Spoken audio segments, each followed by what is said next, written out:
Hi everyone, I'm Ryan Reeve Morellis, the lead producer of Champions Team, and with Silas the Unshackled just hitting live servers, a champion that finally delivers on the long-requested ability to steal and use other champions' abilities, we thought it would be a great time to talk about some of the Champion Team's plans for the first half of 2019. Let's start with League's twin angels, Kayle and Morgana. I talked a little bit about Kayle a few months ago. As I mentioned before, this will be a full VGU where we build her art, audio, gameplay from the ground up to truly deliver on the Holy Angel fantasy that Kayle embodies. While all her abilities will be altered or changed in some way, we do want Kayle to still have the same overall feel as live Kayle.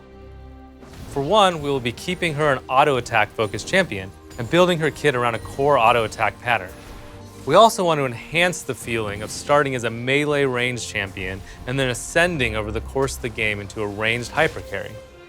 We also want to preserve Kayle's supportive side, so expect to see some form of a healing and invulnerability on the kit, even if they work differently than current Kayle. Expect to see Kayle in full light soon, but every light casts a shadow, which brings me to my next topic. In the last roadmap, I mentioned that we weren't sure if we were going to do any gameplay changes at all to Morgana. That being said, we still wanted to take this opportunity to explore if there were any small changes we could make to Morgana's kit to make it feel fresh. The goal of the changes will be to make it easier and more rewarding for Morgana to make plays with her ultimate in the late game, as currently it can feel like using her ult in the late game can be very risky and oftentimes just leads to her own death.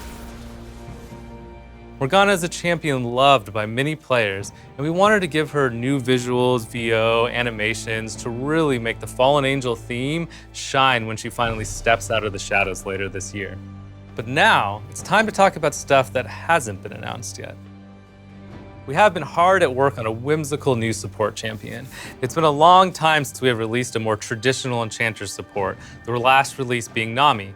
And given this, we thought it would be a perfect opportunity to make a new Enchanter, one whose personality and theme will be a complete 180 from our last support, Pyke.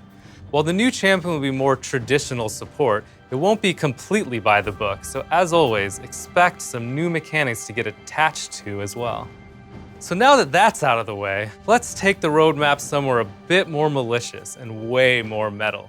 That's right, if you haven't guessed it, I'm happy to finally announce that we'll be officially giving Mordekaiser a full VGU. This means we'll be completely building him from the ground up with new visuals, new kit, new VO, the fully armored package. Mordekaiser is a champion that has been highly requested by players for a full VGU for a long time. And in all honesty, he needs a lot of work, so expect him to have a heavily updated gameplay kit. That being said, we do want to preserve the core identity as an AP juggernaut, but we'll be primarily targeting him as a solo laner. As after much discussion, we felt like the core fantasy of a brutal, armored warlord of death felt like it matched that of a solo laner, doing things by himself rather than a champion working with a partner in a duo lane. I mean, at the end of the day, Mordekaiser would rather send everyone he meets to his underworld kingdom rather than, give them a shield. Stay tuned later this year for the next roadmap, where I will go further into detail on Mordekaiser, as well as talk more about some new champions we have in development, including a new assassin we are in very early stages on. I can't say anything more on that yet since we are pretty early on, but make sure you check out the next roadmap if you want to hear more.